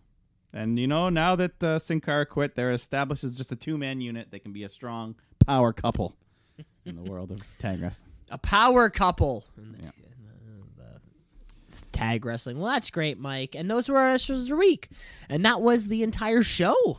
Yep. I think we reviewed the show. Of course, Blood and Guts is coming up in a couple weeks, but we still have normal Wednesday Night War. AEW is on quite the streak. They've won really has been, I think they've won 2 the last pretty much since New Year. They've won every week. But NXT still putting on great quality wrestling every week. So we great quality wrestling, and this podcast is putting on great quality. That's right. Podcasting. Every week. We're back. We're on to multi episodes a week. I feel like we're doing a show every. We're not doing a show a week, but we're doing a show every 5 days, or a show every 6 days. Yeah, exactly. They average out when we're on a nice streak. We hope leap year every 4th week we add an extra day, and that's our leap week. Well, we hope everybody listening has enjoyed. Remember to rate, review, like, and subscribe to the podcast. It's Apple Podcasts. It's on YouTube. It's on Spotify. It's everywhere. Give us 5 stars. That would be a lot of fun. And that's it, because you want to listen back next week because we have more Wednesday Night Wars. Yeah, what's gonna happen? Of course, SmackDown happens on Friday. We know the participants, but they're gonna announce the rules to the Blood and Guts match. Blood and Guts have rules that we don't even know. WWE has little cages, shark cages you gotta wait in. Is everyone gonna start at once? Are they gonna be lowered down? Oh my god, it literally potential for anything. Are we gonna have a line of conga dancers and I don't know. Who knows? No Way Jose, what's he doing in All Elite? What's No Way Jose doing for Mania? That's the real question. Are we going to answer it next week? Who knows? But you're going to want to tune around to the Shoot Brothers Wrestling Podcast, and you're going to love it. Thanks for listening, folks. Bye. Shoot.